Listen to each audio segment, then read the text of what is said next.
ხელაფში არის ერთი ხალი თუმე დაარქვეს მელ გიბსონა ნუნუ. მელ გიბსონა გაცა. და რატო? ამას ოლია თურმე ქმარი ქვია ფრიდონა.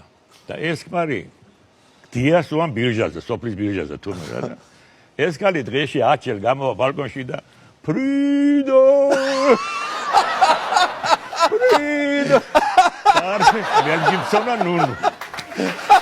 მოკეთ ერთ-ერთი პაციენტი არის, იმ დროსაც 90-იან წლების მოგეხსენებათ ქვეყანაში, ყველა რო ძველი ბიჭი იყო და მათ შორის გამორჩეულად ძველი ბიჭები რა, აი პამიდორს რო არ ჭამდნენ და ბანანს გვერდულად რო ჭამდნენ და ახლა ეგეთი ტიპები და როგორ ჭამდნენ ბანანს? გვერდულად. ხო და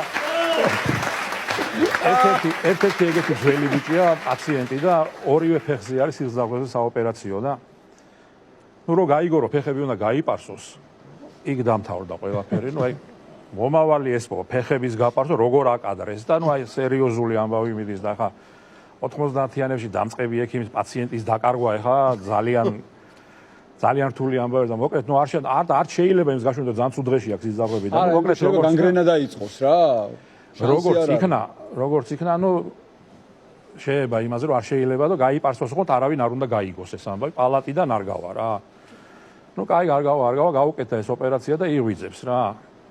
იღვიძებს და მაშინ იყო, ელასტიური ბინტი უნდა კონდეს დახვეული ხო ფეხებზე ხა. სად იყო მაშინ ელასტიური ბინტი და ჰუმანიტარული დახმარება იყო შემოსული თეთრი კალგოტკები.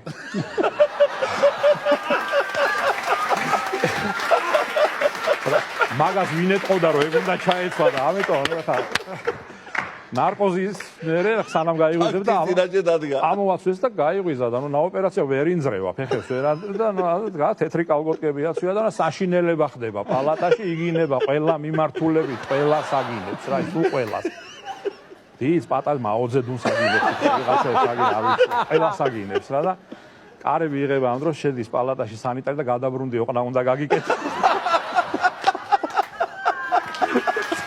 დაახავრდა იმის მომავალი.